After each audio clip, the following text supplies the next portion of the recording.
Praise the Lord. கர்த்தருடைய பரிசுத்த நாமத்துக்கு மகிமை உண்டாவதாக. காலையிலே உங்களை சந்திப்பதில் மிகுந்த சந்தோஷம்.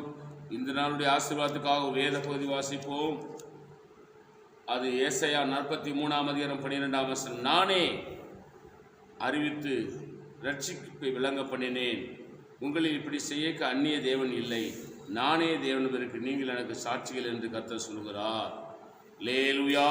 12 முன்னாடி 11 பாருங்க. நானே கர்த்தர், என்னை இல்லாமல் இரட்சகர் இல்லை. கவனிங்க, இயேசுவை தவிர மனிதனுடைய பாவங்களை சாபங்களை மன்னித்து ரட்சிக்க இந்த பூமியிலே கடவுள் என்று சொல்லப்பட்டவைகள் ஒன்றும் இல்லை. அதனால தான் வசனம் சொல்லுது, நானே கர்த்தர், என்னை இல்லாமல் இரட்சகர் இல்லை.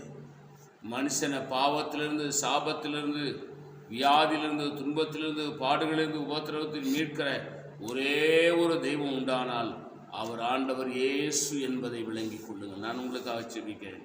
பரிசுத்த பிதாவே, நீ எங்களோடு பேசின நல்ல வார்த்தைகளுக்காக ஸ்தோத்திரம். இந்த வார்த்தையினுடைய எங்களை ஆசீர்வதி இயேசு நாமத்தில் பிதாவே, ஆமேன். God bless you. கர்த்தர் உங்களை ஆசீர்வதிப்பாராக.